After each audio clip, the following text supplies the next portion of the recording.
Là, je vais... Okay.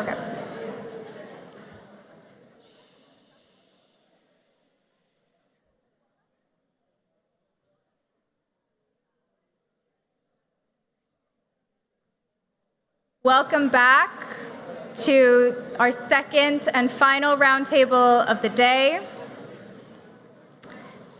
Thank you for finding your seats. In a world facing significant challenges, we must dare to imagine new and innovative solutions, ones that foster cohesion, reciprocity, and a genuine cross-border co-development. This roundtable explores a future where sovereignty and solidarity are reinvented beyond borders and is moderated by the MOT's Director of Studies, Raffaele Viaggi, to whom I now give the floor to introduce our panel. Thank you and enjoy.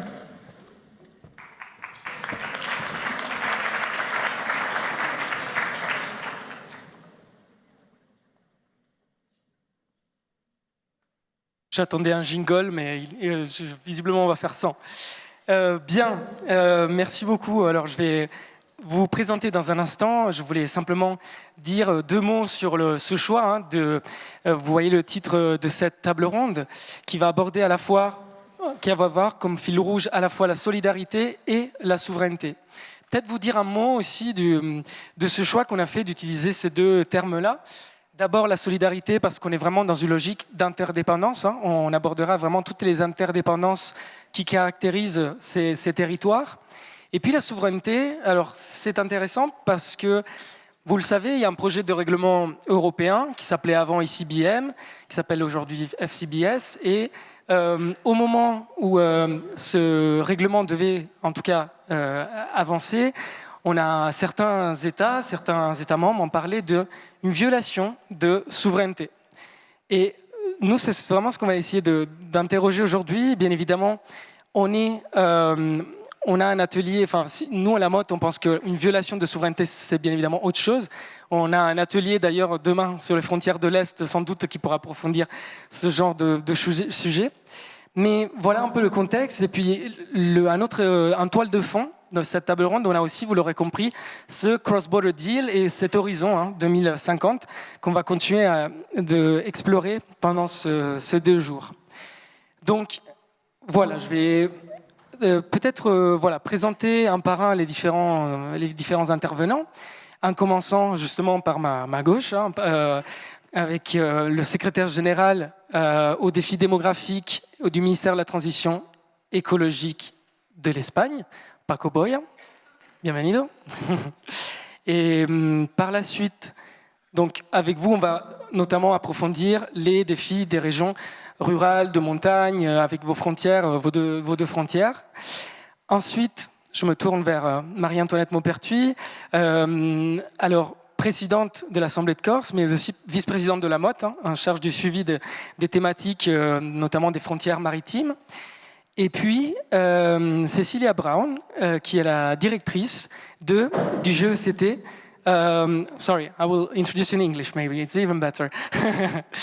So the Interregional Alliance for the Rhine-Alpine Corridor. With you, we will explore also the challenges in this economic backbone of the EU.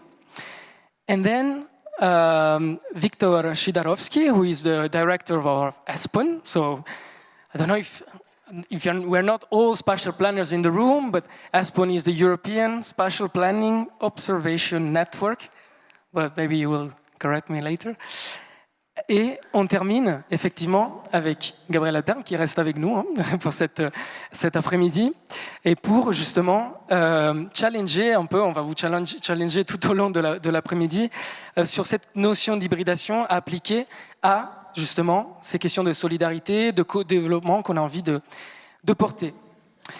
Donc on va démarrer tout de suite en faisant un premier tour de table plutôt sur les défis. Alors il y a effectivement des difficultés, des crises récentes aux frontières. On pense notamment aux inondations de septembre 2024 qui ont touché toute l'Europe centrale, qui ne connaissent pas de frontières, mais qui doivent nous préparer à notre résilience sur le long terme. Mais aussi, il y a des défis de long terme qu'on va aborder avec cette table ronde, démographique, économique, infrastructurelle.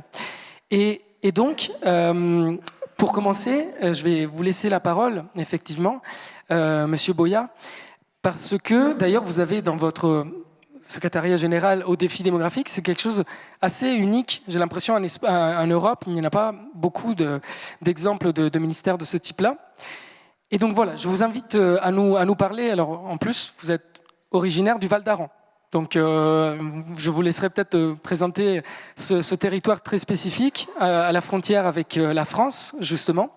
Voilà, je vous invite donc à nous parler un peu des défis qui concernent les deux frontières espagnoles. Et puis nous donner peut-être des exemples aussi d'exemples de succès, de coopération qui fonctionnent bien entre ces deux pays. Donc ces trois pays plutôt. Merci pour cette invitation. Je suis très heureux d'être parmi vous. Bon, c'est vrai, moi, j'ai maintenant la responsabilité, je m'en occupe de la question démographique. On comprend la démographie comme une question aussi de la sustentabilité du territoire. Pourtant, ce n'est pas étonnant que dans les ministères de la transition écologique, on a aussi associé la question démographique, parce que finalement, on parle des territoires. Et quand on veut avoir la soutenabilité, il faut aussi penser comme cette soutenabilité, elle va s'installer dans les territoires et pourtant aussi la soutenabilité sociale de ce territoire. On s'en occupe aussi de la question transfrontalière. On a l'Espagne, vous savez, c'était l'Espagne et le Portugal, ce sont des pays au sud, dans la péninsule ibérique. Alors, c'est vrai qu'on était isolés, en respect de la reste de l'Europe. Dans les Pyrénées, maintenant encore, la possibilité d'avoir des connexions ferroviaires, même dans les routiers, on voit que seulement dans les deux extrêmes, il y a des passages avec des autoroutes qui font cette perméabilité de la chaîne. Et pourtant, on a été obligé à travailler. Dans le Portugal, on a presque 1000 km de frontières qui sont dans un territoire qu'on appelle la Raya et qui est un territoire qui est presque vide du point de vue de la population. Alors, on a entendu dire à la table qui nous a précédé, qui nous a été un précédent, que il faut comprendre l'histoire de ces espaces de frontières. Il faut comprendre exactement comment il s'est passé dans l'histoire, pourquoi ces espaces ils sont restés marginaux. Et je crois que c'est un peu un sujet très important de cette question, parce que quand on voit la frontière du Portugal, avec une histoire qui a été très convulse.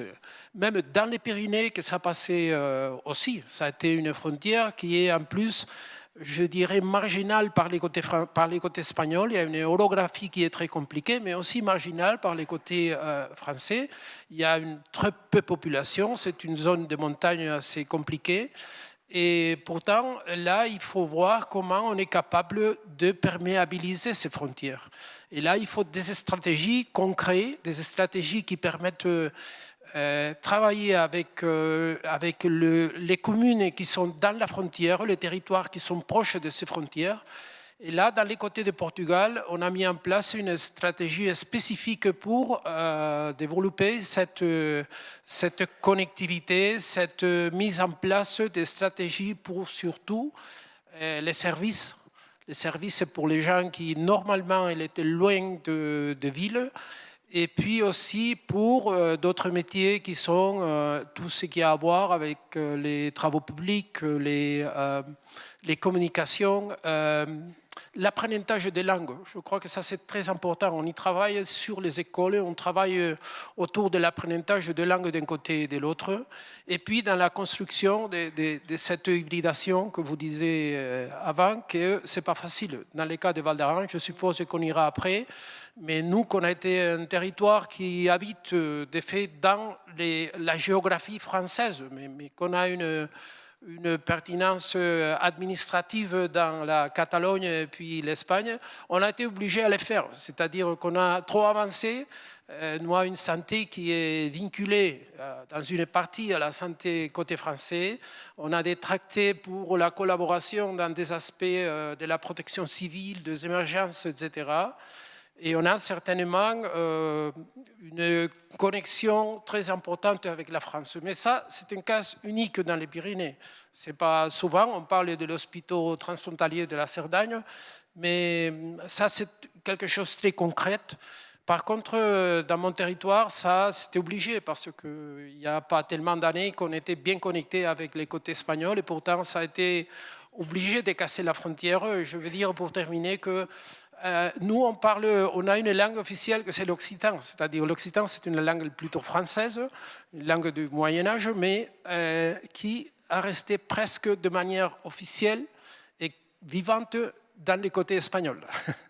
Ce sont des curiosités de frontières, mais que je crois que c'est bon de les signaler. Pourtant, pour terminer, on a beaucoup à faire pour cette connectivité, cette perméabilité de frontières. Je crois que les États ils doivent descendre au concret, et c'est ça qu'on a fait avec le Portugal, et j'espère qu'on pourra faire aussi avec la France.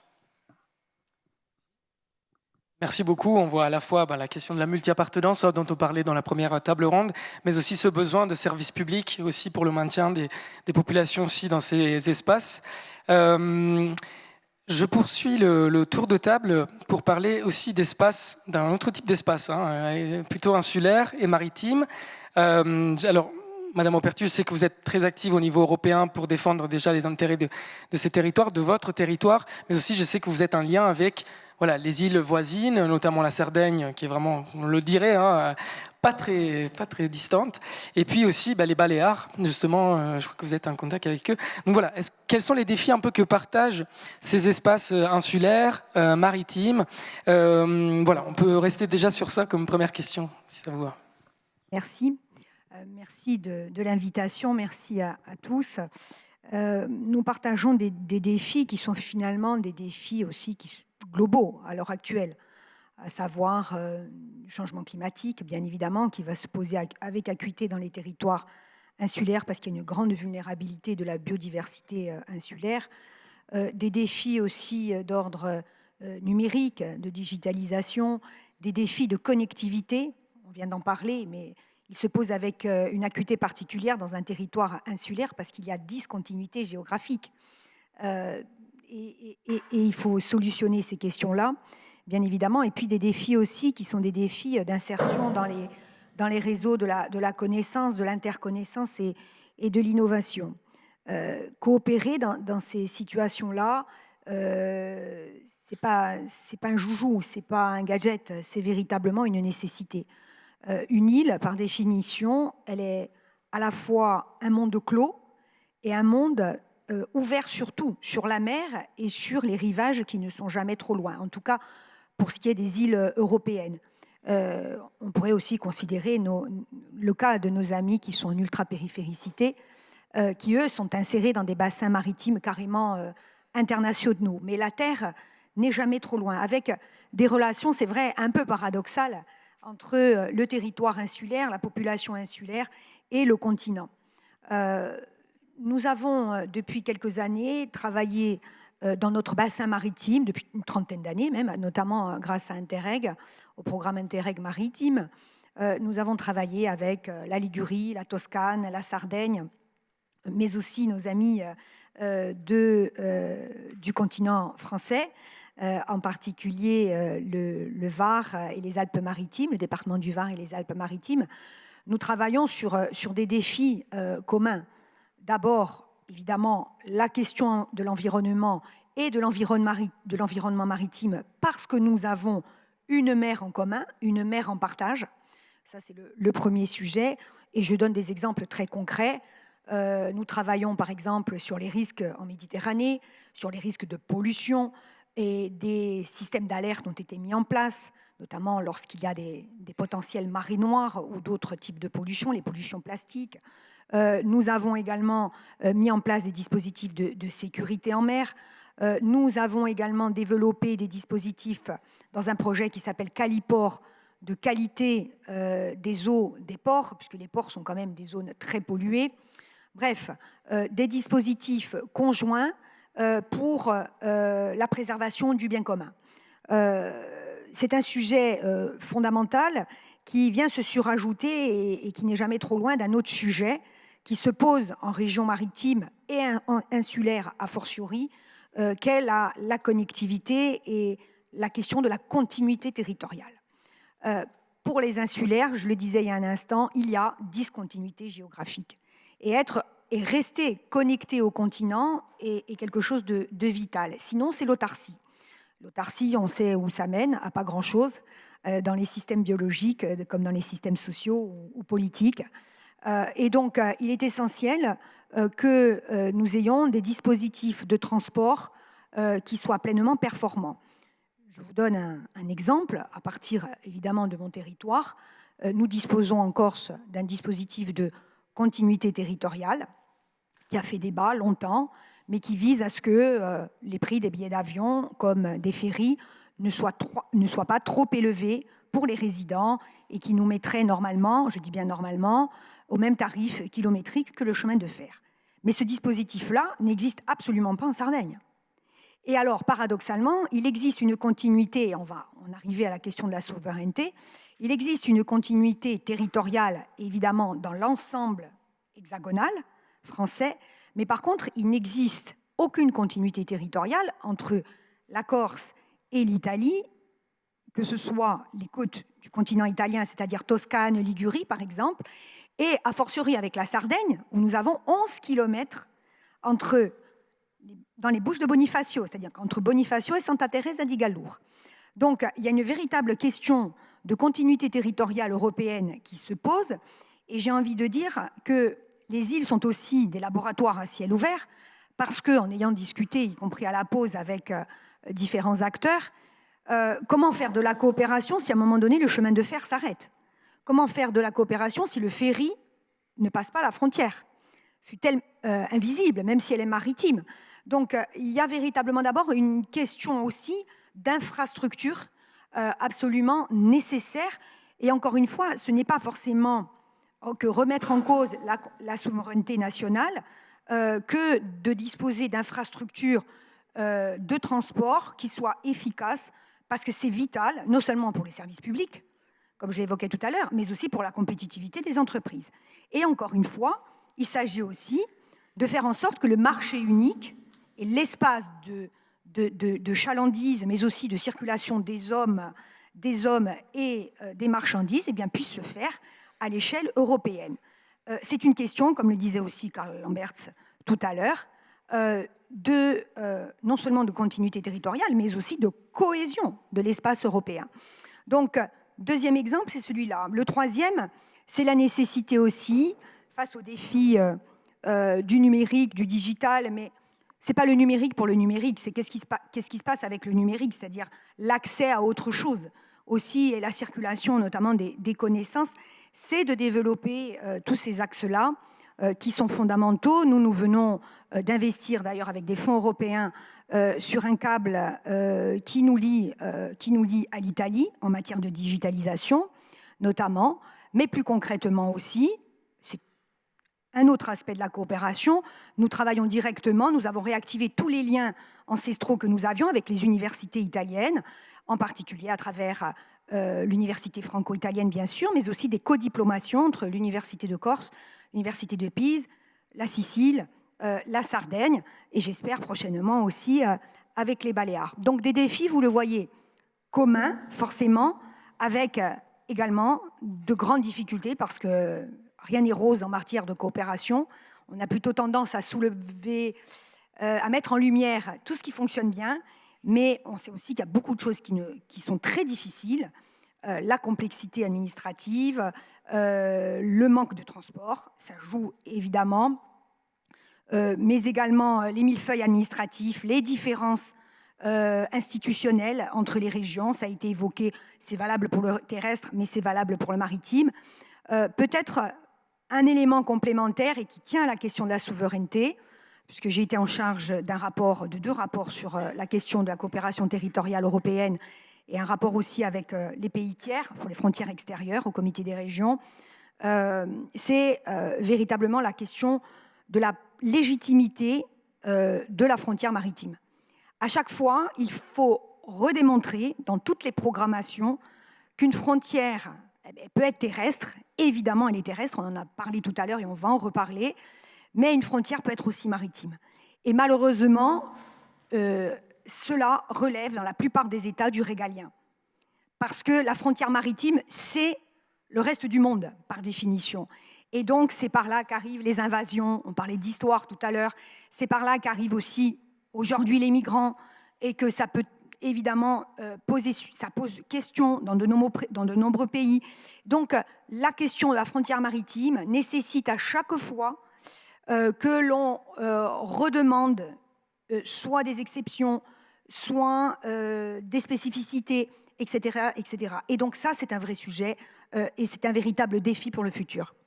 Merci beaucoup pour ce premier aperçu de cette longue liste de défis devant nous. En tout cas, on verra par la suite dans un deuxième tour de table un peu comment la politique de cohésion peut aussi apporter ou tenter d'apporter des réponses à tous ces défis. You actually speak about connectivity, and I think that the next example will be dealing a lot with this challenge. We are far from islands in this case, unfortunately for you, I don't know. But I think you have a slide presenting the area where the EGTC is active, and basically we are at the core and within the founding states of the EU, basically, plus Switzerland, which is also in this corridor. So basically stretching from the ports in the Netherlands to the north of Italy. But so we could say that magic, this is a very highly integrated region and everything is done and basically integration is there after so many years of cooperation. But is it the case actually, or are there still challenges ahead? And then is there an impact somehow of national sovereignties on your work, basically?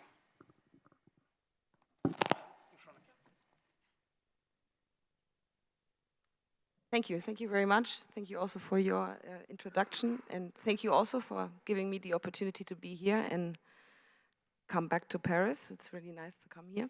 I would like to say, actually, I liked the slide before because I was not so far away from Sardine, because Genova is the south of the Rhine-Alpine corridor as you see it here, and I'd like to highlight maybe, and I'm happy I can show you this map because it helps better to understand what our binding element is, because that's per se, I think, the biggest terminology that we share, or the biggest connectivity is the Rhine River, and it's the backbone of this entire corridor. And I also believe it's the most dominant corridor that we have historically given in the European Union. And it's historically speaking, also from the economic point of view, and as you mentioned, you would like me to answer of what economic impact it has. It has a very strong history because of its agglomerations along the Rhine River, historically speaking, and also many, many companies, many infrastructural decisions have been taking place there, and also many factories have been agglomerated along this river. And it's not just up to Basel that we cooperate further through Switzerland to the south to Genova, but then it's an interesting element because there it's exactly the transition where modal shift is taking place, and all the goods from maritime, from the North Sea, are being transshipped into a rail system upon necessity, because it's a Swiss law that everything that transits Switzerland needs to be shipped onto rail and go south to Italy and vice versa. And this is actually quite an achievement, I would say, and it would be also an achievement in other countries if we would be able to get there, and this is what we as an EGTC are working on. I was very happy with the first introductory speech by the OECD, because I thought it was very clear on what EGTCs do and what they can deliver. And we have come a long way in this organization. It's actually now almost 10 years. Next year we'll have our 10-year anniversary, where we've come from an Interreg project, turned the Interreg project results into the foundation of an EGTC with its seat in Mannheim, but we all work cross-border and in different parts of the corridor. I'm based in Switzerland. I was originally born in Cologne. I've studied in the Netherlands, and I've spent many years in the south of Germany. So it is also my own backbone, just to tell a little bit also of the stories, because I think it's important to also bring stories in this topic of cross-border regions and cross-border relations. So just to tell you quickly what the EGTC does, it's combining and focusing on the joint interests of our members. Most of the members we have are either cities, regions, or ports, which brings the infrastructural element into it and also the economic element. And these are all public authorities, and we really try to find a common agenda. So what we do as an office is we screen the agendas. We look at the joint interests that we can find and develop position papers in the name of one corridor, not 26 members, but with the power of one voice for the entire corridor. And I think this is the strength, and this is the bottom-up approach that is necessary on a European level. And I think this is what the Commission also expects from us. And we're happy we can play it back this way. And we also share, just as many other EGTCs, good practices among each other. We connect various stakeholders of different levels. So we're a multi-level governance organization. And we are in the future extending our corridor. So the Rhine-Alpine corridor per se doesn't exist in this naming anymore. Our organization does, but we will be expanding towards the west, towards France, and it will be called the North Sea Rhine-Mediterranean corridor from now on. And this is also why we are opening up as an organization, since this EGTC on such a large scale is, I think, the only one that actually operates on such a Could you just remind us, like, what is the other corridor that you are? The North Sea Mediterranean. The only thing that changed is the Rhine is included in the new terminology of the North Sea Rhine-Mediterranean corridor. So you don't see it on this map, but it would be from Antwerp to via, including Le Havre, but via Paris, via Lyon, Dijon to Marseille. And this is an expansion that you don't see on this map now, but we're opening our organization towards finding new members that would like to join and work on similar topics. So this is also an invitation to, if there are any cities and regions in this room, to please contact me, because we're really progressing on this topic and developing a new strategy and vision currently at this moment in time. Excellent. Did you want to show another slide following one? Or later? Okay, perfect. Thanks a lot for this overview. We already see the diversity of European context, and that's what makes the beauty of our continent also, to have such different challenges. And I wanted to continue with you, Victor, from the ESPON perspective, let's say, and a broader perspective on European level. What are like the major trends that you are observing and affecting border regions in particular? And also maybe, as we spoke a lot about how essential are public services in these areas, could you tell us if CPS, cross-border public services, are a reality or still a utopia somehow in European border regions? Rafael, many thanks for the question and having me here on this panel. Long time ago, it started, as you were saying. We were the Observatory Network for Spatial Planning. But then we morphed into one of the cohesion policy instruments, namely an Interreg program. We are an Interreg program on our own, and we don't give money to, well, public authorities, as many other Interreg programs do, but we deliver high-quality territorial research and knowledge transfer. And this is where we are cooperating with Cecilia on one of our activities, targeted analysis called Prepared, to strengthen the governance of this newly merged transport corridor on your request. So we are happy to see that ESPON quality is well received throughout Europe with this and some other examples. Actually, I should say that from the helicopter perspective, the situation of border regions is not different to the ones across Europe, no matter where you're located. I mean, you have many border regions that suffer, that bleed, that lose population, that are in economic decline, that have a problem with the provision of services of general interest. that lie low in terms of economic vitality, they lie low in terms of digital skills, and very often these areas fall into development traps. And I promise you there will be a map, but the map will come later. And having said so, what makes border regions quite unique, if no matter if they are located on land border or maritime border, is the magnitude and intensity of the situations, of the trends.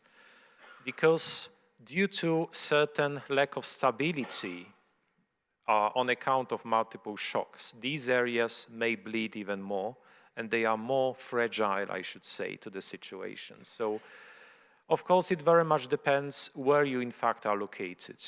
Because now we have an interesting situation that geography of places turns into geography of flows. So we are much more interdependent than before. We are much more interconnected than before. So the proximity to economic hubs, to capital cities, because they are those, but also to vibrant regional centers is of primary importance for border regions. But also one thing that maybe is a novelty. We no longer talk in separation about the society, economic characteristics of those border areas, as for any other areas. We talk about territorial capital.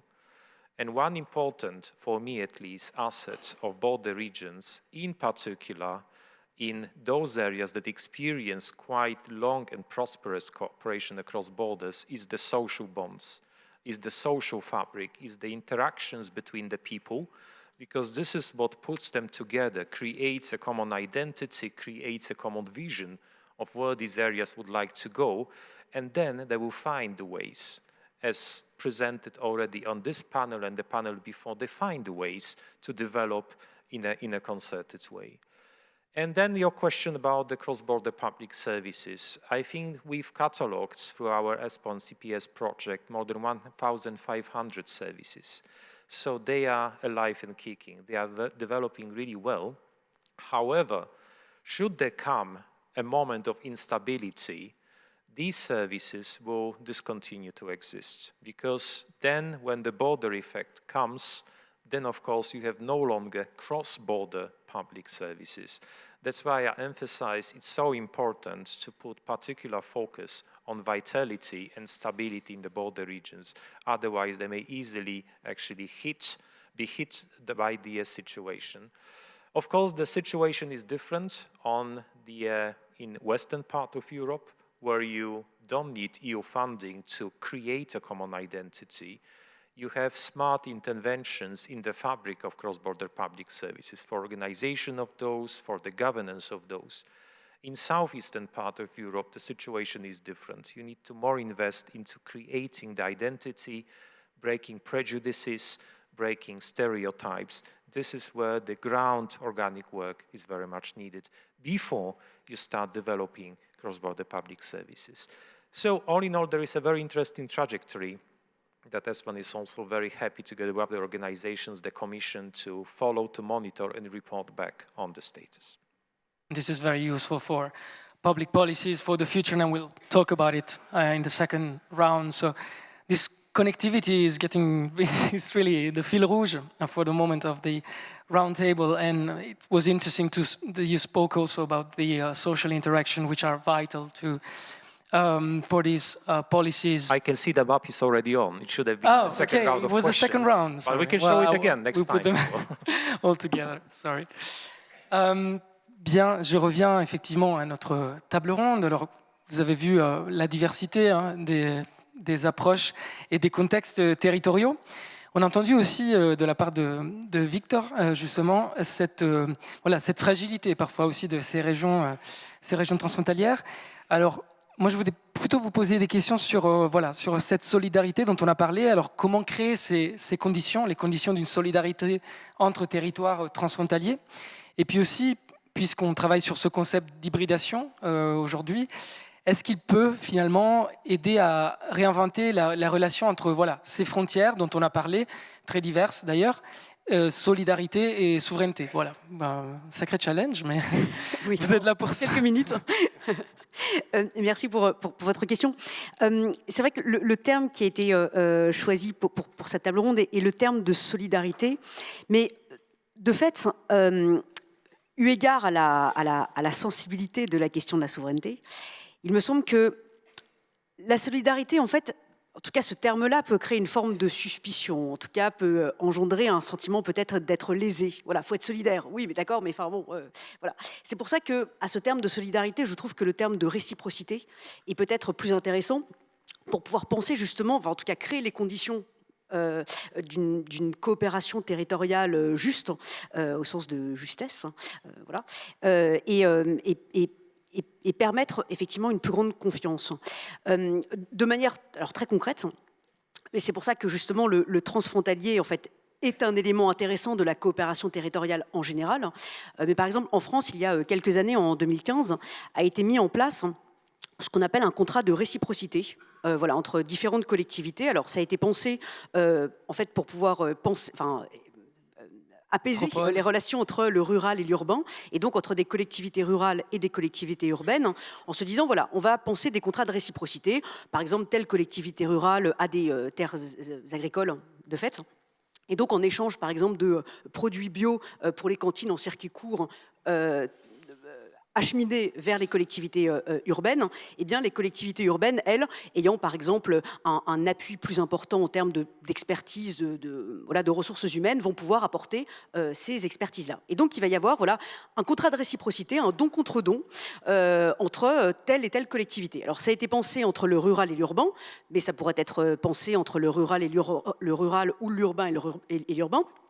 Et ça pourrait être pensé entre des territoires transfrontaliers. Donc, de manière très concrète, cet outil de contrat de réciprocité, je trouve, est un outil intéressant. Malheureusement, peu de collectivités s'en sont saisies, mais c'est un outil intéressant pour pouvoir penser cette question. Et en fait, si je parle de cette question de réciprocité, c'est parce que c'est là où je trouve que à mes yeux, le transfrontalier est une condition de l'Europe. Et j'aimerais prendre une métaphore pour que, voilà, on puisse peut-être, à travers cette image-là, peut-être mieux comprendre en tout cas là où je veux en venir.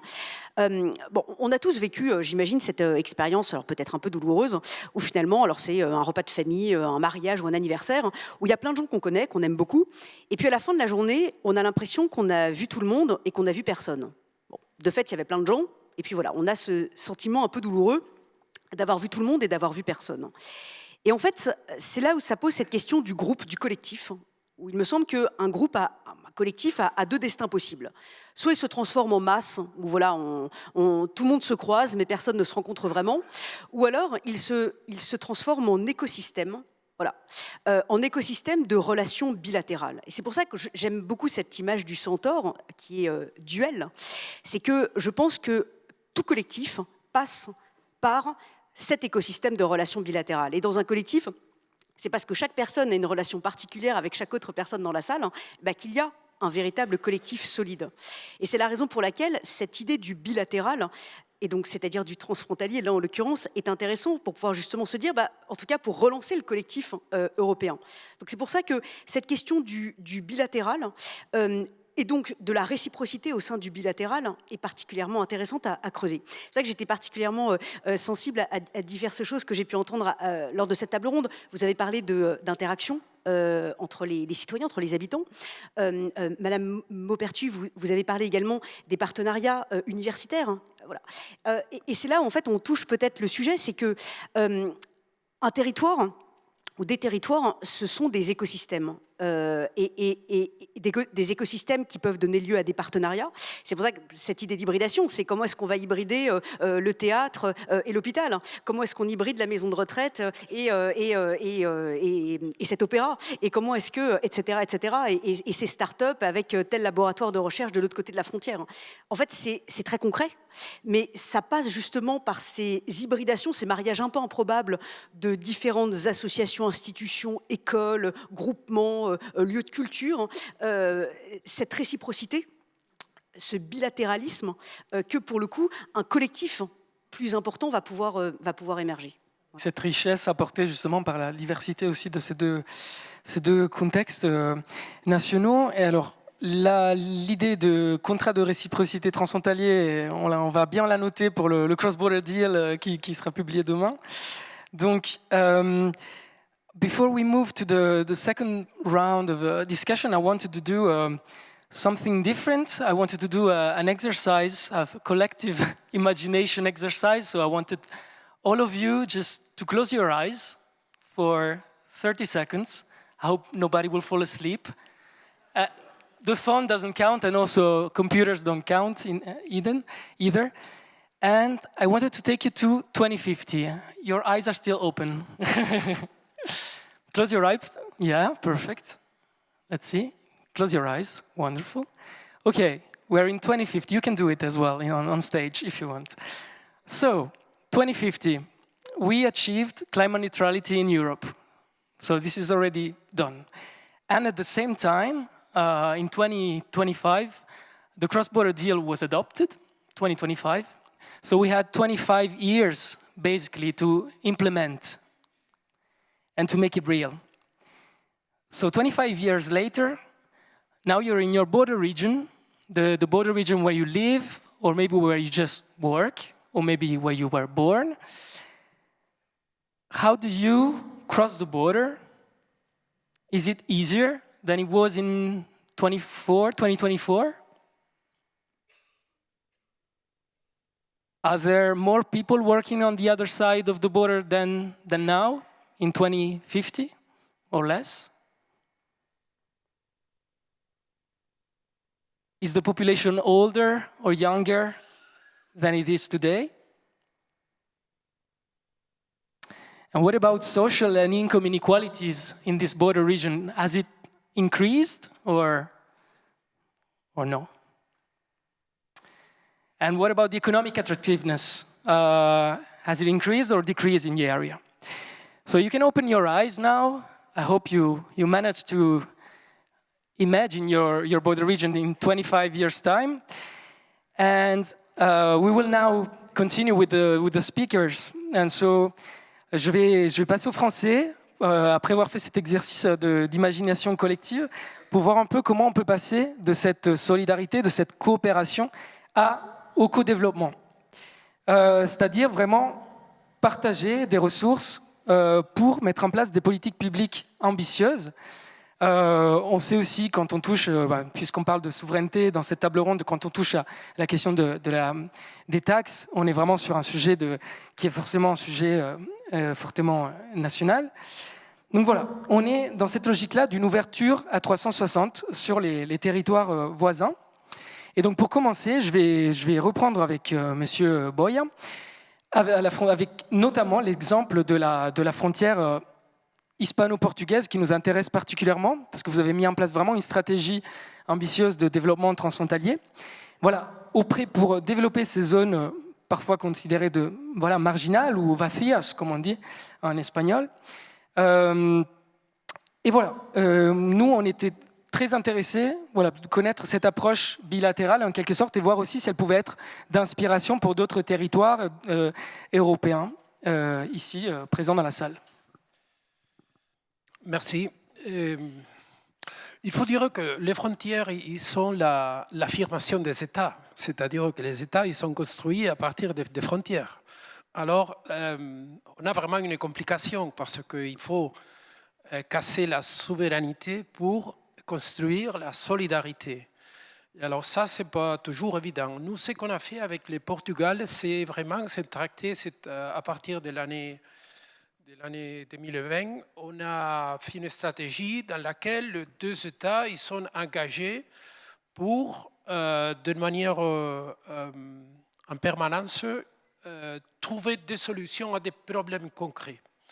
Alors, on a deux niveaux de gouvernance, c'est-à-dire on a pour un côté les régions qui travaillent aussi sur des sujets concrets, et puis l'État qui fait un travail plutôt dans lequel on essaye de trouver la malléabilité de tout ce qui peut, en quelque manière, casser l'idée de la frontière, l'idée physique, mais aussi l'idée mentale de la frontière. Parce que vraiment, il y a la frontière physique, mais il y a aussi cette idée de la frontière qui est installée. On a entendu quelques réflexions avant sur sur l'imagination du citoyen qui habite dans ce territoire concret.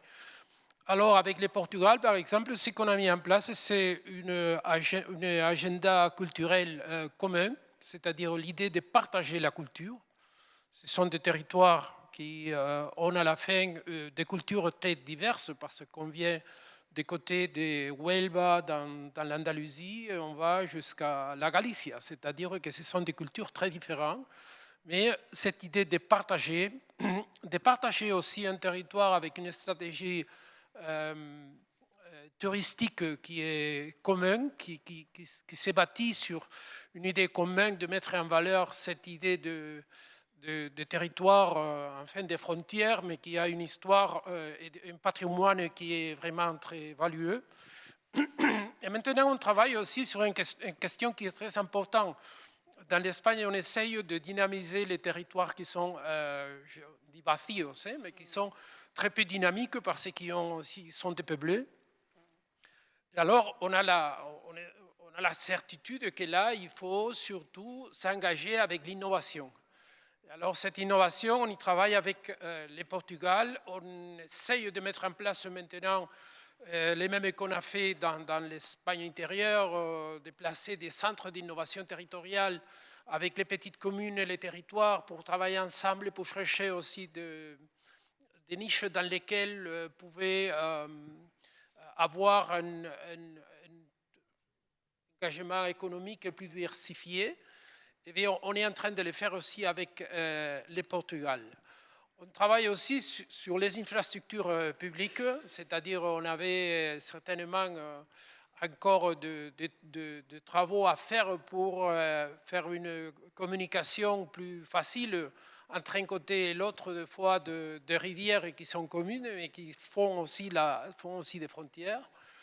Et je crois que enfin, il y a 4 ans qu'il est mis en place cette stratégie, mais qui vraiment, il a déjà eu un changement de gouvernement. Ça, c'est très important quand cette stratégie s'attire le changement de gouvernement. Et on est convaincu que c'est le chemin, quoi. C'est-à-dire, c'est s'engager pour un côté par l'État à casser la souveraineté et pour un autre côté aussi travailler avec les régions et avec les communes dans différents stades de gouvernance, mais qu'à la fin, ça nous amène à ce qui disait Victoria à un moment, que c'est très important, avoir une vision à l'ensemble du territoire, c'est-à-dire de l'avenir, je dirais de l'avenir. La construction, finalement, aussi d'une identité qui doit être partagée. C'est pour ça que c'est très important. C'est très important l'enseignement de la langue du voisin dans l'école. On s'est engagé avec le Portugal sur ce défi aussi, que les enfants d'un côté, bon, on va toujours sur l'anglais, mais des fois c'est aussi important de penser, comme dans les Pyrénées, l'anglais d'accord, mais aussi pourquoi pas le français, pourquoi pas le portugais dans nos écoles, dans l'Espagne. Pourtant, on se bat aussi dans ces domaines. Et à la fin de bâtir ce qu'on disait, cette identité, dans le Portugal, on dirait l'identité rayana. C'est cet espace qui a une dénomination commune pour les Espagnols et pour les Français.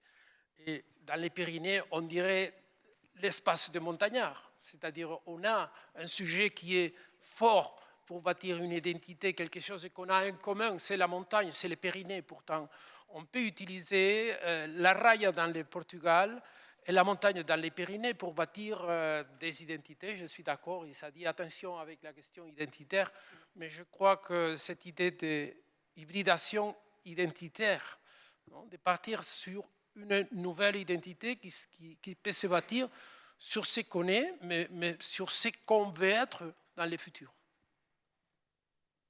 Merci. Alors, je rajoute juste une petite question, mais qui intéresse certaines personnes dans la salle en particulier, et notamment, vous avez cité les Pyrénées. Est-ce qu'on peut attendre, en tout cas, dans les prochaines années, voir aboutir un peu une stratégie de ce type-là entre la France et l'Espagne à la suite du traité de Barcelone? Une réponse rapide. J'espère que oui. On est prêt à développer cette stratégie. On a déjà pas mal de structures, il y a l'Eurorégion, on a la communauté de travail des Pyrénées, mais c'est vrai qu'il faut partir aussi sur cette idée de construire une stratégie spécifique pour les Pyrénées. Merci beaucoup. Alors nous, entre France et Italie, on n'a pas de stratégie commune de développement transfrontalier, mais on a quand même un traité du Quirinal et avec une feuille de route. Voilà, peut-être que vous nous direz si vous attendez déjà quelque chose en particulier de ce traité. Mais voilà, moi je voulais simplement savoir, voilà, regardez, on est dans un exercice dans lequel on essaye de regarder à l'avenir. Donc à quoi ressemble finalement une Corse ouverte à 360, encore plus qu'aujourd'hui, et aussi comment est-ce que les programmes de cohésion, les programmes Interreg pourraient permettre d'aboutir en tout cas à une telle ouverture, disons, vers l'extérieur? Oui, moi, je vais bien évidemment vous parler de la stratégie de la Corse en la matière, mais on retrouve cela quand même dans beaucoup de territoires insulaires, pour avoir visité pas mal d'entre eux, parce qu'il y a effectivement une question de durabilité, je dirais, de vivabilité, on va les dire comme ça, dans le territoire insulaire. Un développement à 360 degrés, c'est un développement d'abord qui met au centre de tout la question environnementale et du milieu naturel, parce que c'est proprement vital. Il y a un rapport à la terre qui est spécifique, parce que par définition, elle est limitée. Et il y a un stock limité de terre, et on le voit bien avec toutes les questions de pression foncière, de logement, de conflits d'usage, etc., etc. Donc il y a cette question d'environnemental qui est essentielle. Il y a une question aussi dimension inclusive du développement. C'est-à-dire on ne peut pas faire un développement dans une île où on est 500 000, 300 000, un développement avec des disparités qui seraient trop grandes, parce que tout le monde se connaît, parce qu'on vit ensemble, bien évidemment, et qu'il est nécessaire d'avoir une stratégie inclusive d'un point de vue social et sociétal.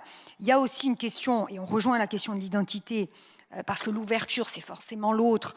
Il y a une question d'identité individuelle, d'identité collective, que je règle, moi, de mon côté, avec le concept d'identité multiple.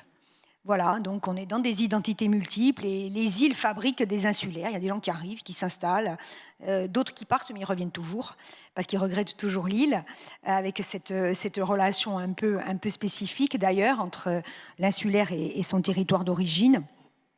Et puis, il y a aussi une question de résilience. Ça a été évoqué d'ailleurs tout à l'heure par le responsable d'Espone. Il y a la question de la résilience au choc qui, en général, dans les îles, mis à part les tempêtes climatiques qu'on connaît bien et depuis longtemps, je ne pense pas qu'à la Méditerranée, y compris en Atlantique ou ailleurs, on a aussi la question de la résistance au choc exogène.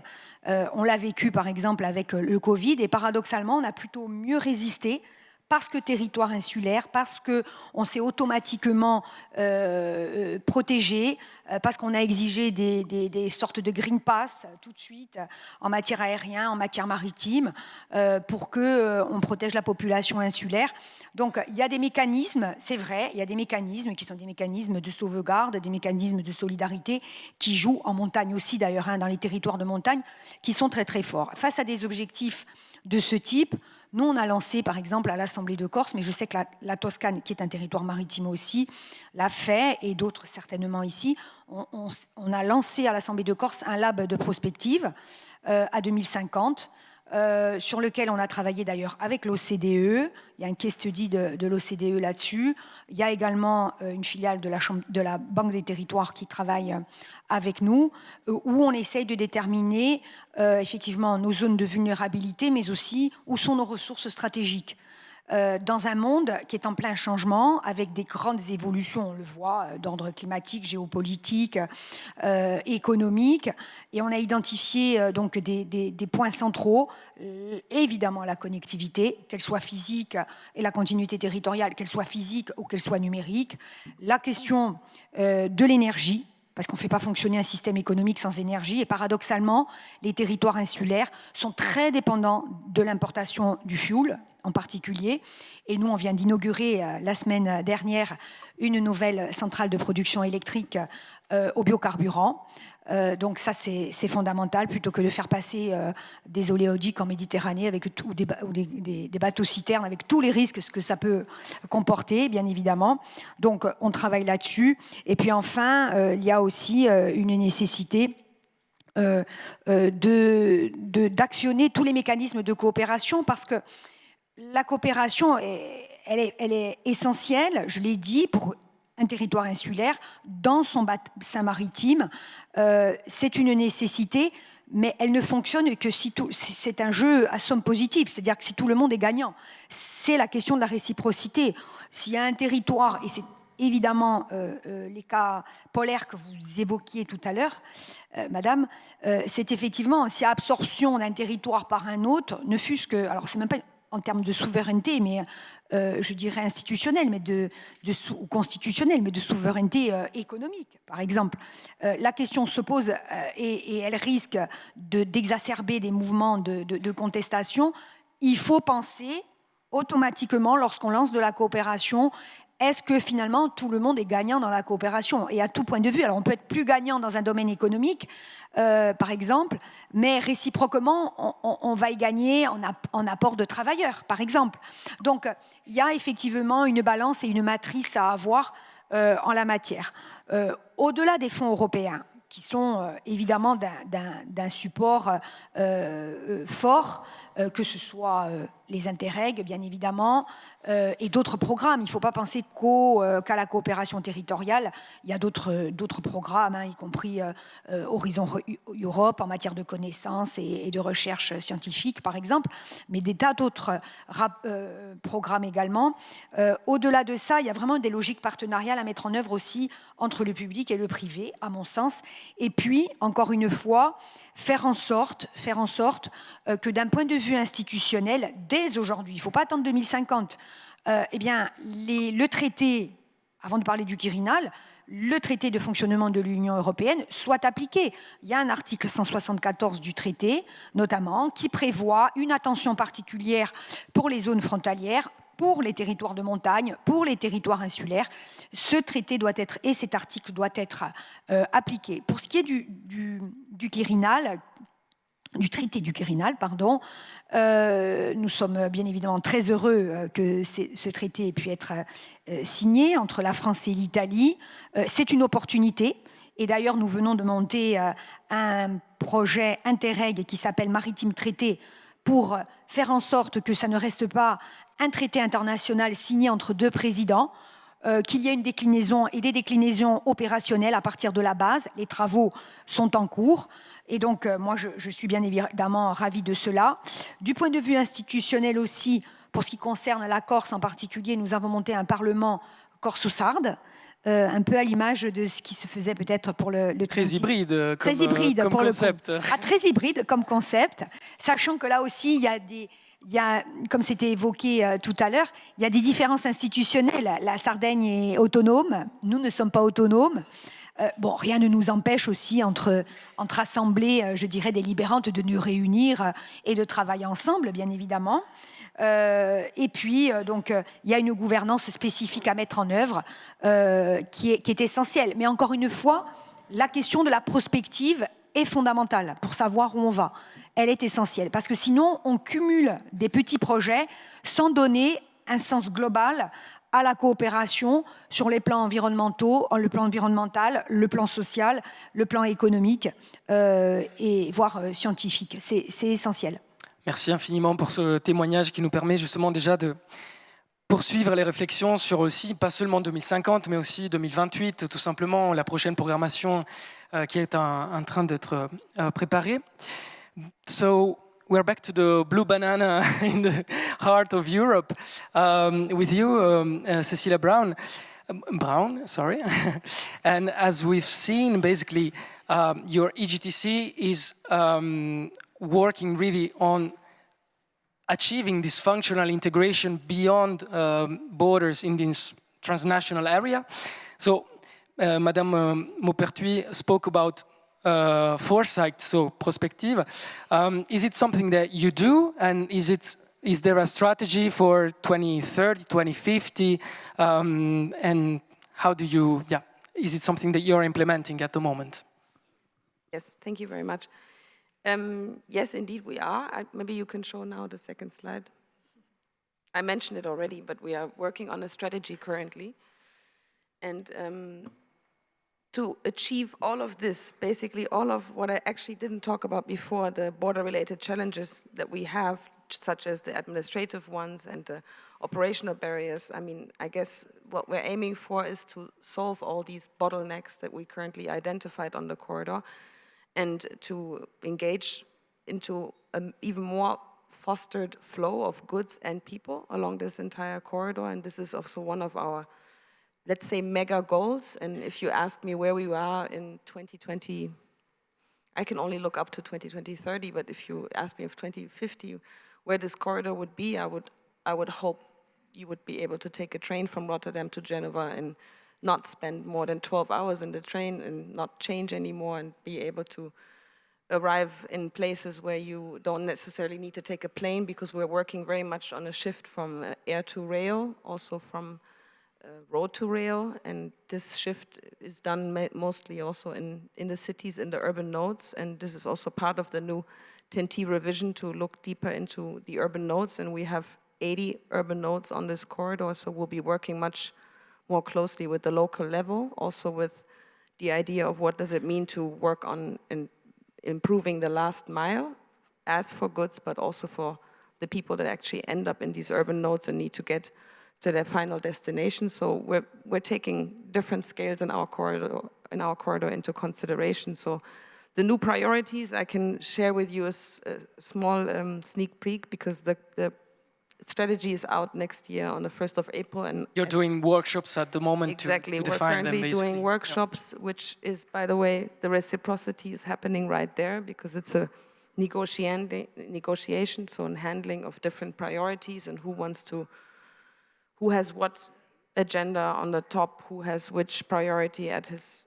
most closest heart, and we really negotiate and fight to a great extent also on this, but we have to come to conclusions. So it's been a 1.5-year process, and we have a couple of new key priorities in this new North Sea Rhine-Mediterranean corridor, and we'll be looking, of course, at greening the corridor, but greening the corridor from an alternative fuels point of view, so really looking into having a perspective also on moving a lot of goods onto the inland waterway, because the inland waterway is a huge topic for us, but also greening the inland waterway, because the inland waterway is not the greenest mode of transport currently, but we're looking into different types of energy sources there. We're trying to foster more spatial integration. So as I mentioned, identifying bottlenecks and also finding the right informal measures to work on these bottlenecks, because we cannot solve bottlenecks as in terms of infrastructure and solve the infrastructural problem, but we can lobby for the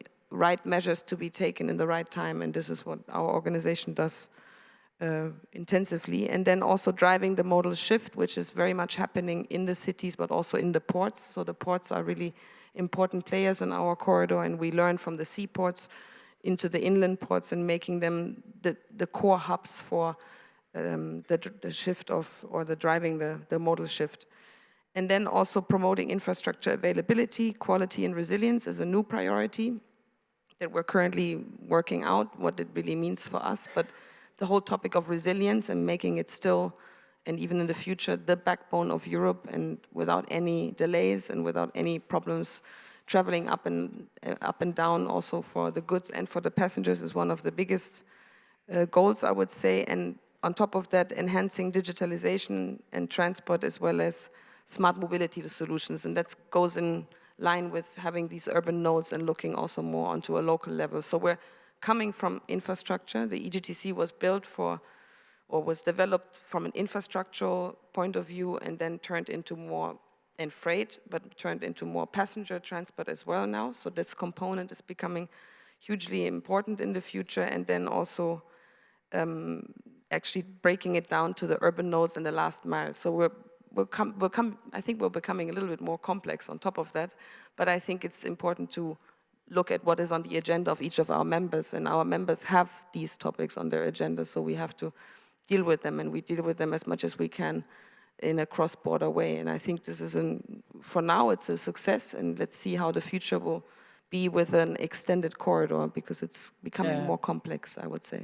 So the Green Deal is a big part of your next strategy, and Greening in the- the end, we have 25 years ahead, so it's not so much in the end. No, and greening the corridor, I think, is a mammoth task. I mean, literally greening the corridor, having green transport on the corridor is, but we have to start now. So we're envisioning that now, and we're developing an action plan, and we're working as closely together as we can and opening our doors to France. Yeah. Thanks a lot. Let's keep on looking to the future and envisioning the future, as you were saying just now, with different scenarios for Europe and for European border regions. So, Victor, could you tell us a bit more about also how cohesion policy could contribute to achieve better integration of all these policies? Yep. And now I need my slides again.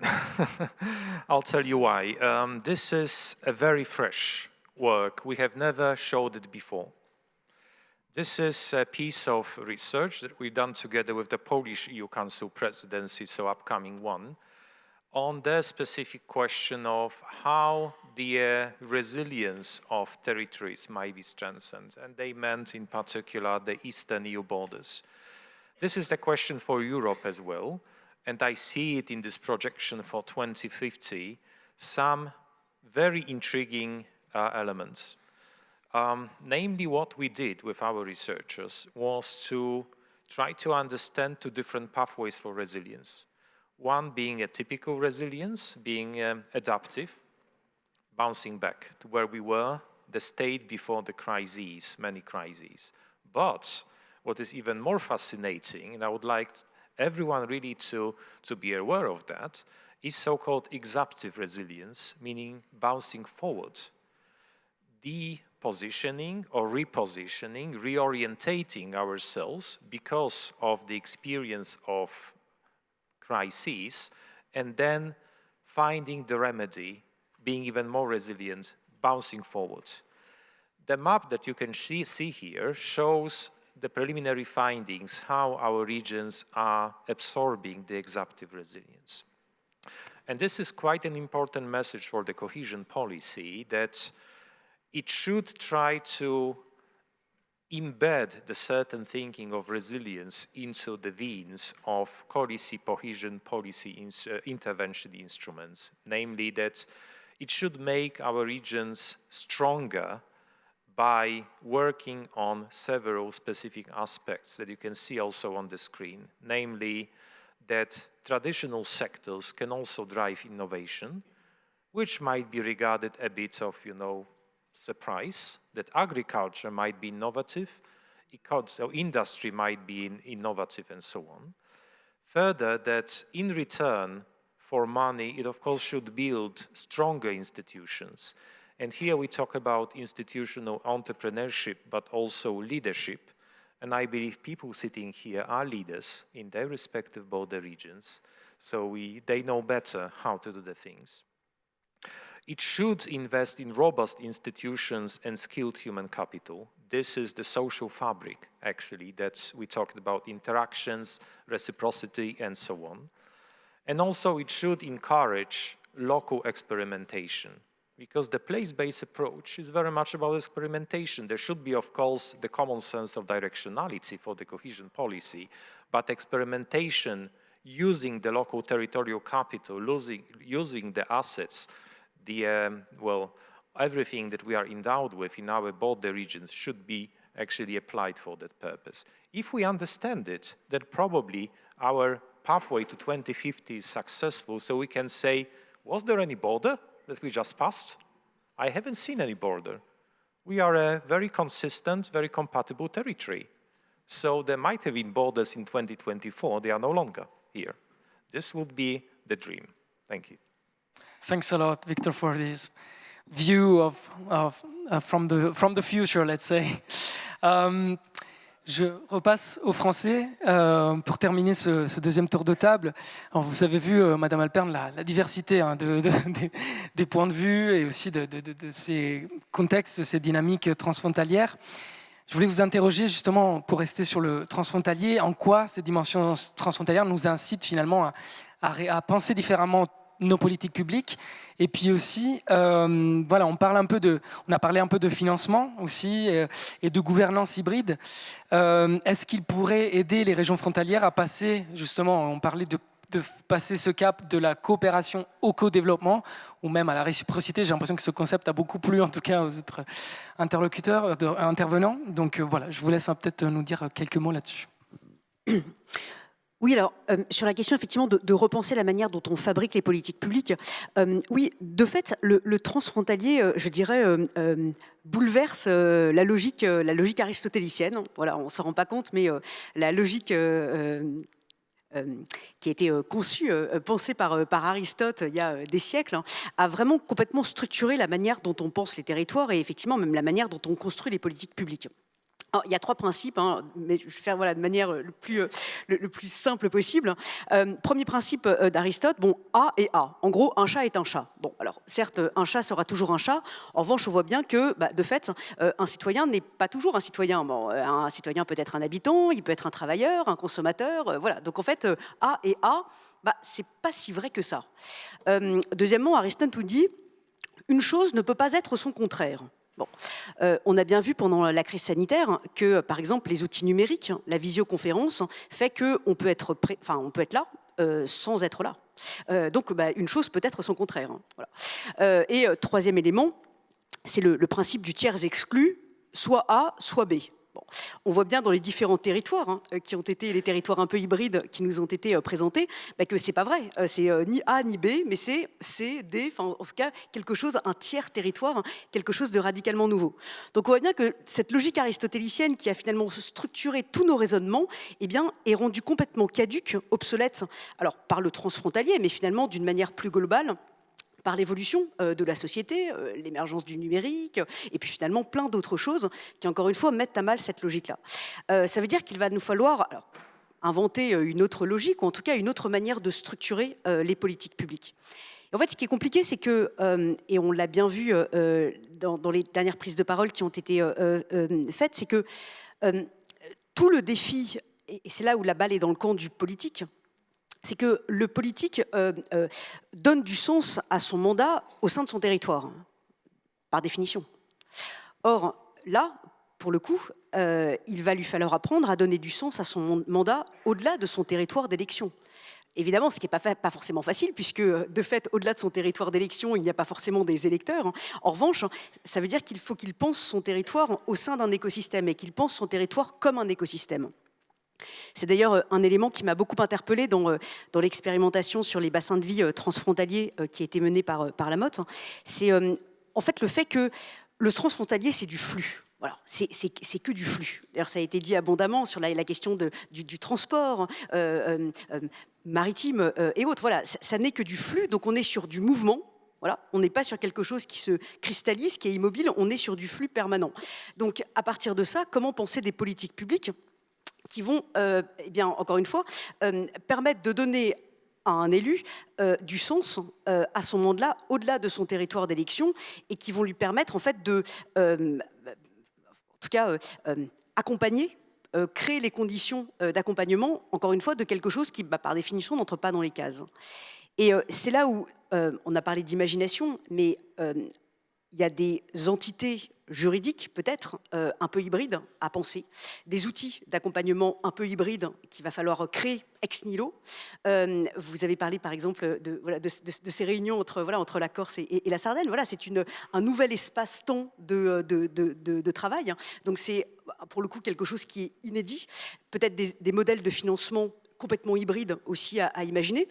Donc là, ça veut dire qu'il ne va falloir pas faire table rase du passé, mais en tout cas penser des choses complètement inédites. Et le terme de prospective a été utilisé par Madame Maupertuis, et puisqu'il s'agit de penser la question de l'avenir, il y a un élément qui moi, m'a toujours beaucoup interpellée, c'est que on ne se rend pas compte, mais on passe notre temps à toujours justifier nos décisions présentes et futures par rapport au passé. Voilà. Moi, ça m'a particulièrement interpellée dans une autre vie. J'ai travaillé dans différents cabinets ministériels et notamment j'écrivais un certain nombre de discours et cela m'étonnait parce que la plupart de mes congénères dans les autres cabinets ministériels étaient des historiens. Or, je pense que ça n'est pas anodin de confier la plume à des historiens, parce que de fait, dès qu'il y avait une politique publique nouvelle ou une décision politique à annoncer, eh bien, ces plumes historiennes étaient toujours tentées de la justifier par rapport au passé. Or, je pense que c'est une erreur. Ce n'est pas le passé qui devrait servir de grille de lecture au présent et à l'avenir. De fait, c'est l'avenir qui doit servir de grille de lecture au présent. Quand on prend une décision, quand on pense une politique publique, surtout en matière environnementale, par exemple, et autres, voilà, c'est l'avenir qui nous oblige. Voilà. Et on a l'impression qu'il faut sans cesse être fidèle au passé, alors que la vraie question, c'est comment est-ce qu'on va être fidèle à l'avenir. Donc cette question-là, finalement, comment l'avenir nous oblige et doit servir de grille de lecture pour pouvoir penser nos politiques publiques présentes, c'est la prospective, c'est le vrai défi aujourd'hui. Merci beaucoup. Donc, pas d'historien dans les groupes de travail sur le poste 27. Interdiction. Non, merci aussi pour cette phrase que j'ai notée. Le transfrontalier, c'est du flux, c'est du mouvement, ça nous parle. Effectivement, c'est quelque chose qui est très fort.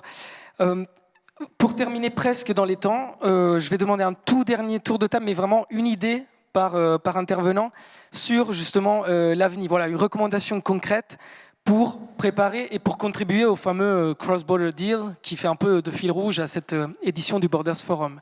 Je commence par ma gauche.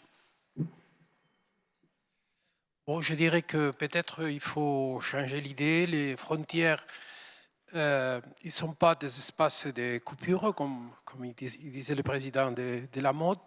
Il faut qu'ils soient des espaces charnières. Des espaces charnières dans lesquels on peut projeter cette idée d'une Europe qui doit être forte, qui doit être cohésionnée, et que ce sont justement les frontières là où on peut inspirer cette cohésion et cette aussi, je dirais diluer, mais peut-être ce n'est pas un bon mot, la dilution des États, non, mais c'est vrai d'avancer sur une politique qui nous cohésionne comme un espace fort dans un monde, dans un espace mondial qui est en pleine transition. On ne sait pas très bien où c'est qui va aller, mais en tout cas, on sait qu'il nous faut un espace politique, social, qui soit fort et qui représente les valeurs de l'Europe qu'on veut. Merci. La leçon peut-être de cette journée, c'est que la frontière fait débat. Elle fait débat dans les moments heureux, dans les moments de grâce, et elle fait débat aussi dans les moments difficiles, tels que nous les vivons maintenant depuis quelques mois, et je pense malheureusement qu'on les vivra encore pendant quelques années. Moi, je voudrais vous citer, si vous le permettez, une phrase de Simmel, de Georges Simmel, qui disait « La frontière n'est pas un fait spatial avec des conséquences sociologiques, mais un fait sociologique qui prend une forme spatiale. » Et ça fait tout à fait écho aux cartographies qu'on a vues tout à l'heure. Et j'aimerais bien que les dirigeants européens se souviennent de cela lorsqu'ils vont avoir à définir la prochaine politique de cohésion, la prochaine politique de coopération territoriale européenne, post-27, parce que ça se fait maintenant. Bien évidemment, en 2025 probablement, on aura le cadre financier pluriannuel. Donc il est important qu'ils aient cela en tête. La frontière, ce n'est pas seulement des traits sur une carte. Voilà, c'est des hommes et des femmes qui vivent là, qui, comme ça a été indiqué tout à l'heure, peuvent changer de nationalité au cours des siècles, mais sont toujours là. Voilà, sont toujours là et ont envie de rester là. Et c'est aussi un droit à vivre chez soi. On a parlé beaucoup de mobilité pendant des décennies en Europe. Le rapport L'État récemment faisait écho au droit aussi à pouvoir rester chez soi. Et même si on vit dans un petit village en montagne, sur la frontière, ou si on vit sur une petite île au milieu de la Méditerranée, eh bien, on y a droit aussi. Et je crois que la politique européenne, c'est aussi la liberté, la possibilité de défendre cette liberté-là. Voilà, et je crois que c'est le moment véritablement de faire de la politique. Avec les temps qu'on va vivre, c'est dans ces moments-là qu'il va falloir véritablement reconnaître qui sait faire de la politique et qui ne sait pas en faire. Voilà. The question? Yes, that's what I thought. Okay.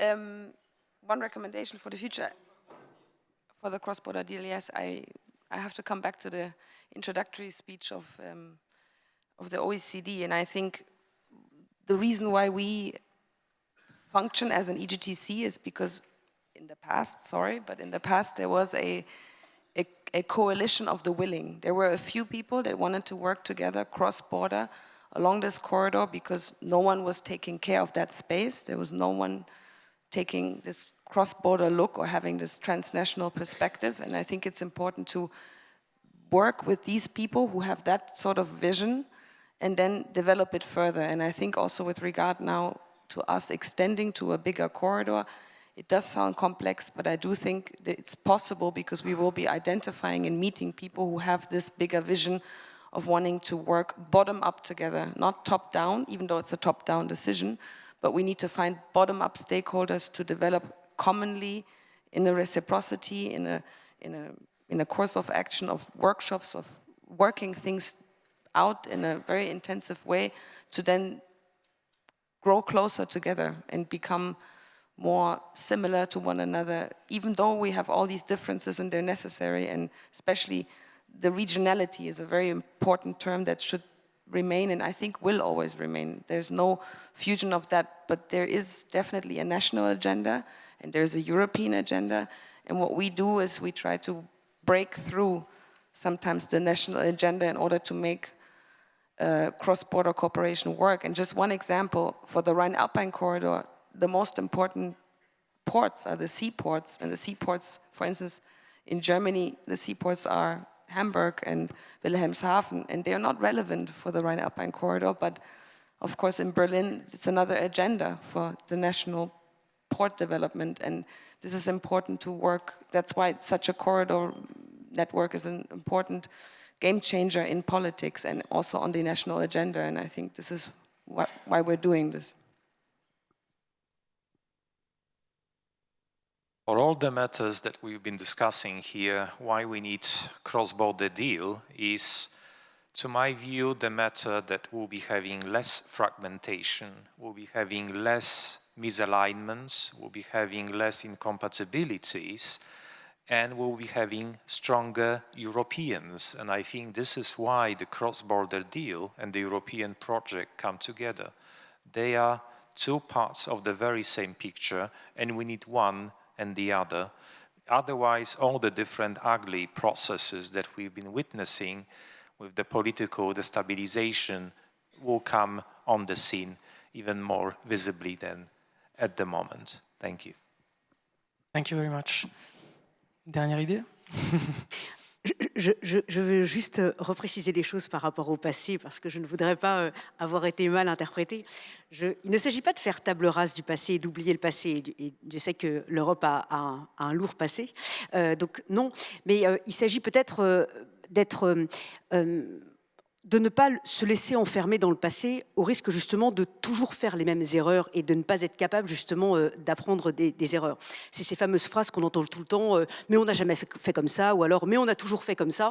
Mais là en l'occurrence, pour pouvoir penser ces questions-là et penser l'Europe de demain, il va falloir sortir des mais on n'a jamais fait comme ça, ou alors on a toujours fait comme ça. Donc c'est vraiment encore une fois avoir peut-être un rapport plus sain au passé et donc un rapport plus sain à l'avenir. En tout cas, peut-être, pas comme recommandation, mais en tout cas, peut-être pour insister encore davantage sur le sujet, c'est que, encore une fois, j'ai dit tout à l'heure, le transfrontalier est, à mes yeux, l'une des conditions de l'Europe. Voilà, l'Europe passera par le transfrontalier, par définition. Et on voit tous les sujets dont on a discuté, cette question concurrence ou co-développement. En fait, on voit bien que c'est tout le sujet du débat. C'est toutes ces questions-là qui sont posées. Donc, en fait, c'est pas, en tout cas, le fait d'apporter des solutions aux transfrontaliers qui résoudra tous les problèmes de l'Europe, mais en tout cas, beaucoup de problèmes européens, beaucoup de défis européens passent par les défis et les questions transfrontalières. Merci pour cette conclusion et voilà, on ne va pas se laisser renfermer par le passé, alors on va regarder devant nous. Merci aux intervenants, je vous invite à les applaudir effectivement et puis on va passer à la séquence suivante. Merci.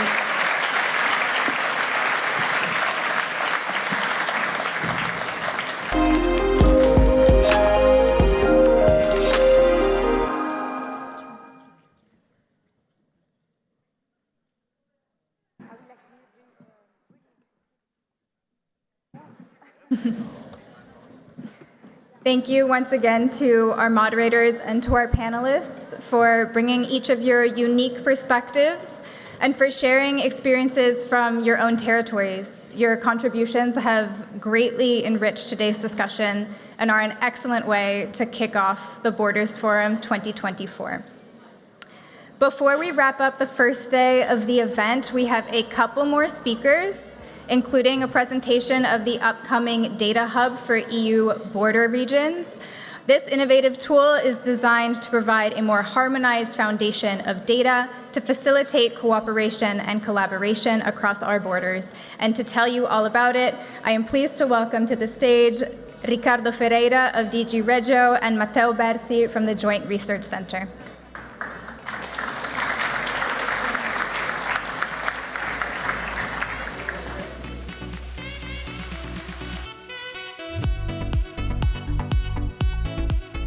Hello. Don't worry, I know we are beyond schedule. I always speak too fast. I would like to start by 2 words of thanks. A great word of thanks for Lamotte, not only for organizing this sequence of border forums, which allow us to have this big, profound debate that we would not have and allow us to dare looking at the future. Also for finding us a slot to build the synergy between what we're doing and the philosophical discussion. A second word of thanks to JRC for having accepted the challenge of doing something enormous and that so many believe it's impossible. And I tell you, they are courageous people for following us. I'm talking here today about data. And data is one of those few words that we hear in every single debate about borders. And what we have been listening to, what we have been hearing, is a continuous call for data. Every time we talk about cross-border, about bringing spatial planning, bringing public management, bringing public decision closer to the territory that makes sense. Every time that we talk about Le Bassin V, every time we talk about functional areas, we hear the call for data. We need not only data on borders, we need data on cross-border, on the cross-border dimension. We need to be capable to look at the data that is on one side and the data that is already on the other side and not limit ourselves to see the two, but to see the ensemble. We have been hearing this call from all of you. You have been all doing this call. And this is essential for also not only at the project level, we need to see what's happening on different borders. This needs to be from a holistic perspective to be capable to better design policies for cross-border. We heard this more in the beginning, the speech by the OECD. One of the big recommendations is precisely the production of cross-border data, for example. And we have been hearing this in the 2 circles on your right side, from the project level, from the regions, and from the Commission side, we have also been hearing this. And this continuous call has led, for example, to the inclusion in the Commission communications of 2017, 2021, when we started talking about cross-border regions as living labs for European integration. With all this call, and we saying that the European Commission is hearing for this call, just a quick snapshot of what has been happening in the past years. And we have seen that many different actions, not only from the Commission, but in cooperation with many different European institutions and other organizations, ESPAN here present, for example, we have been just a very quick glimpse about things that have happened in the past. We have seen the missing rail links. We have seen the study on cross-border public services, the inventory of cross-border public services. We have been seeing the cross-border data collection, which is a methodological search for ways to future production of continuous statistics of cross-border commuters. We have been seeing the impacts of COVID. We have been seeing the studies on cross-border public transport, the continuation of the studies on cross-border public services, the different inventories, regional labor market, crisis management, energy communities, and so on and so forth. To all this, we have been putting one emphasis. We want to do this analysis from a pan-European perspective. To move beyond the analysis of cross-border to contextualized and to be capable to have two things. On the one side, the sharing, allowing for some border regions to learn from the experience of other border regions, and on the second side, to have a holistic perspective, a pan-European perspective that allows us to shape policies. And that's what we've been trying to do. But through these years, when doing all these studies, we have still one problem. All this data are scattered about in between different places, in different projects, and so on and so forth. And we want today to be capable to look to one cross-border region and say, what are the interactions on this cross-border region, without needing to find all the different studies. That's why we are trying to do this precisely today. We are very much proud to be capable to announce that as from today, the data on European cross-border regions the hub is available. This is a masterpiece done by the JRC. They know much better than we do. So I allow Matteo to present you the details. Thank you.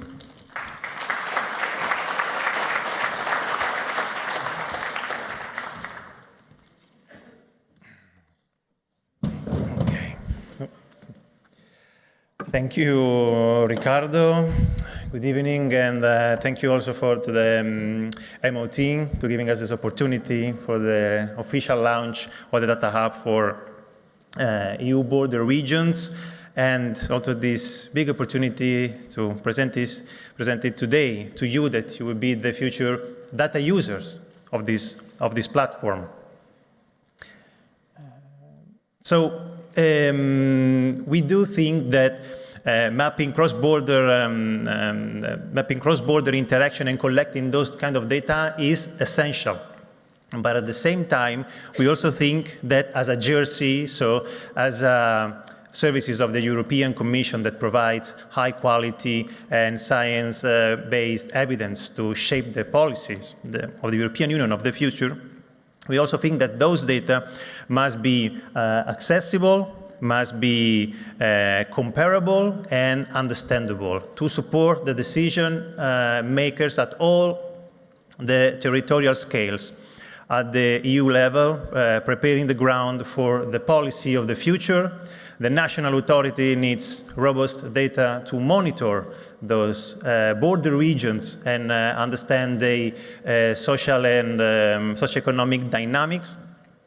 Some regions are shrinking, others are growing. So it is important also for the national perspective. Regional and local authorities at the same time, they need to develop their own territorial strategy and compare themselves with other regions. And last but not the least, the academia. So all the scholars, they need high quality data to foster the research on the so-called border studies. And we all know the importance, of course, of border regions in terms of their socioeconomic and demographic terms. And also their role as, it has been said many times today, as a living laboratory of European integration. And the Data Hub provides all this data collected by, you've seen, by the DG Regio, but also from all the other stakeholders that I would like to thank for their cooperation. their collaboration with us as the GRC to provide also those data and facilitate data aggregation.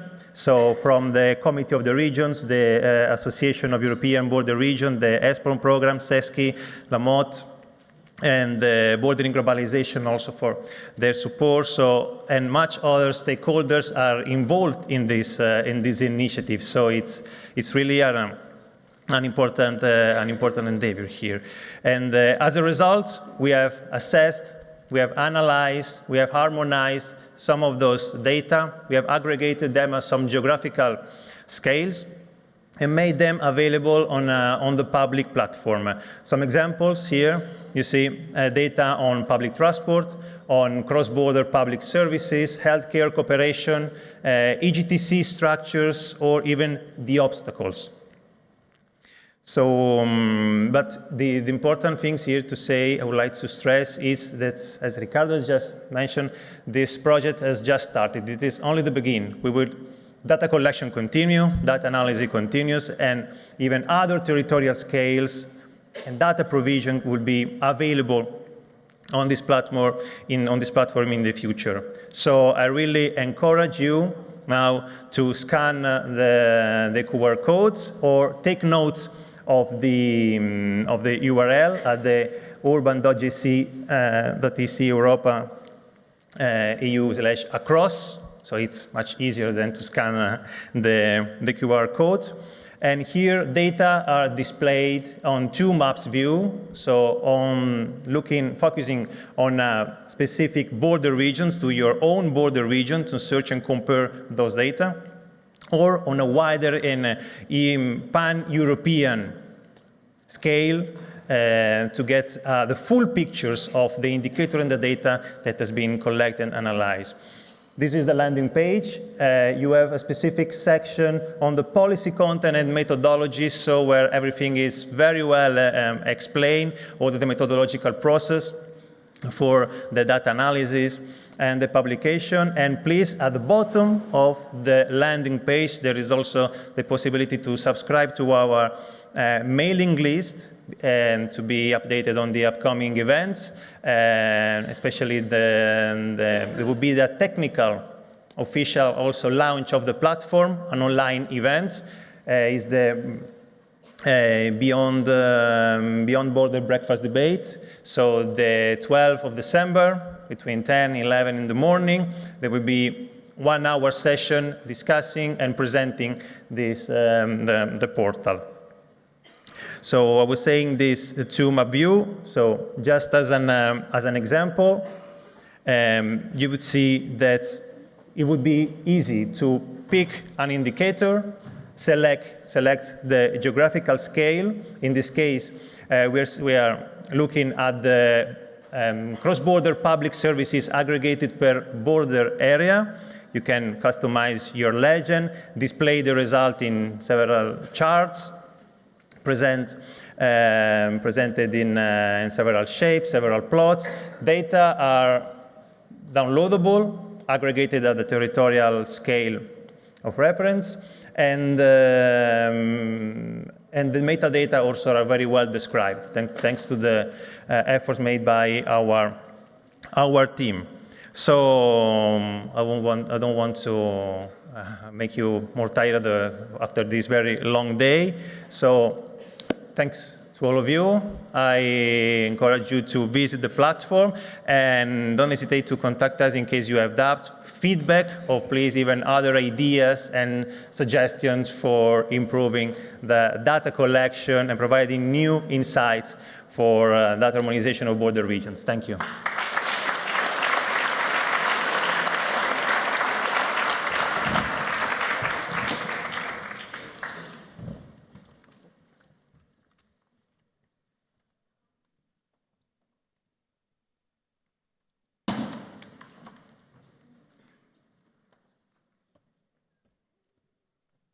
Thank you and congratulations for this presentation. We very much look forward to seeing the Data Hub encourage and facilitate collaboration and cooperation across our borders.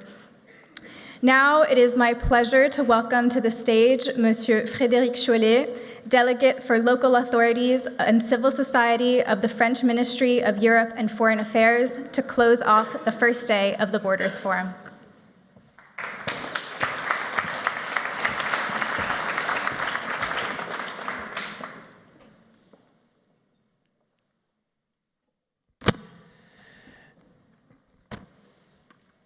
Monsieur le Président de la Motte et maire d'Annemasse, Mesdames et Messieurs les ministres, Mesdames et Messieurs les élus et représentants des collectivités, du Parlement et de la Commission européenne, Mesdames et Messieurs, permettez-moi tout d'abord de remercier la Motte pour l'organisation de ce forum et de l'invitation qui m'a été adressée d'y participer en tant que délégué pour les collectivités territoriales et la société civile.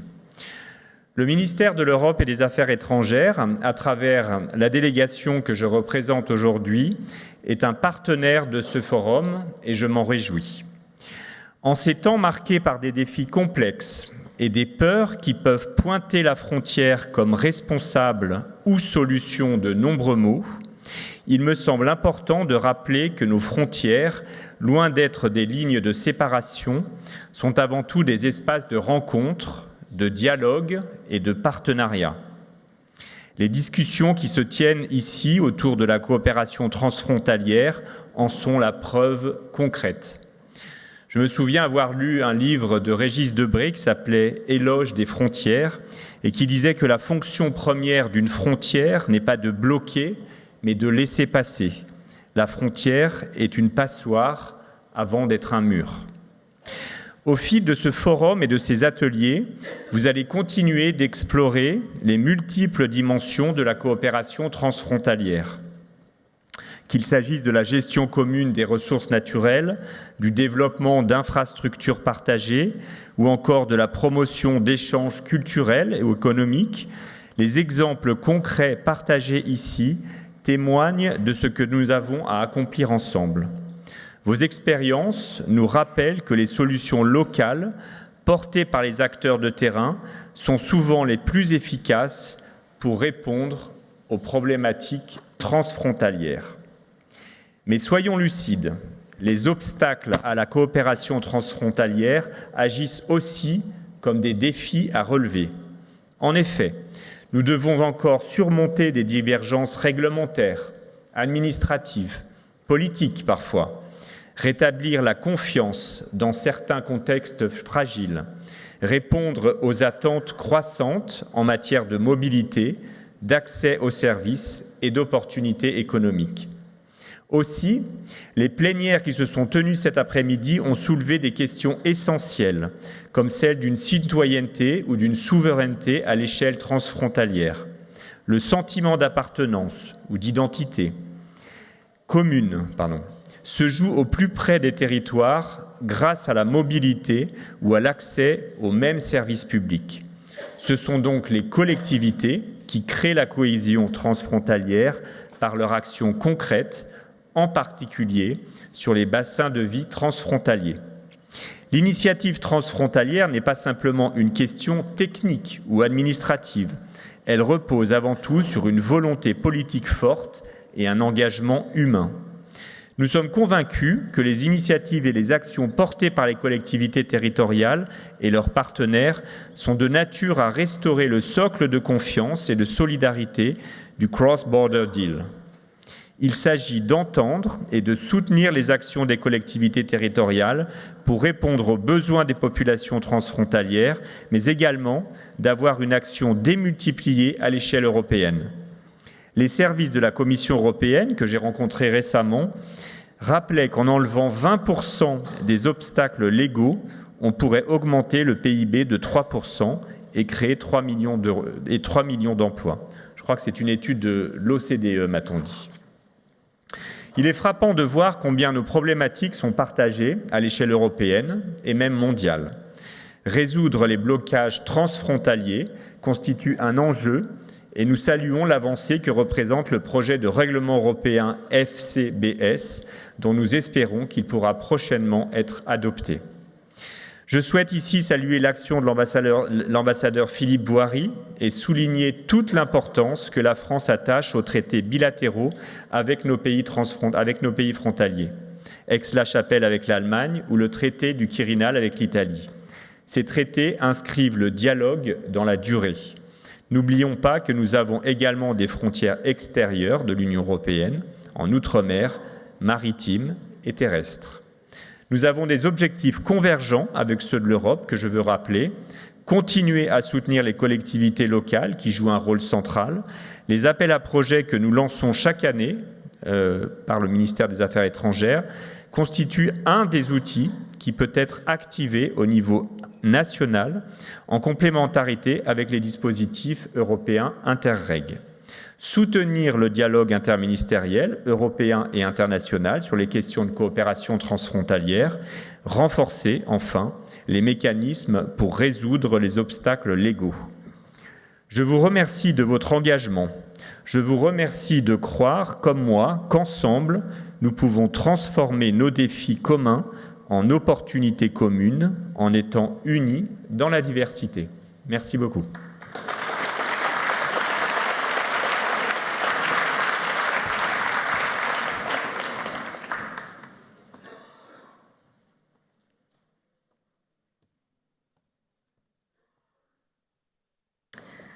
As we conclude today's session, we extend our deepest gratitude to all our speakers, panelists, and our participants who have allowed us to delve deep into key issues of cross-border cooperation, an exploration which will continue tomorrow as well. For those of you who have reserved a spot and will be joining us tonight for our cocktail evening, we look forward to welcoming you at La Voie 15 starting at 8 p.m. The venue is accessible directly from here with a tram in front of the front entrance, tram 3A to the stop Porte de Versailles. Please do remember to bring your badges for tonight, but also and especially for tomorrow's activities. Tomorrow's workshops will begin promptly at 8:30 a.m. Please bring your badges and be ready to participate actively. This is a time where the floor is yours. You should have received a confirmation email with instructions on how to get to each of your workshop locations, which are also locatable on Google Maps. Please go directly to your designated houses 10 to 15 minutes before the beginning of your sessions so we can start on time. Finally, but importantly, before you leave the venue today, please return your translation headsets to the front entrance. We will be collecting them exiting this hall. Thank you for joining us today for the first day of the Borders Forum. We look forward to seeing you tomorrow for another day of inspiring discussions. Merci.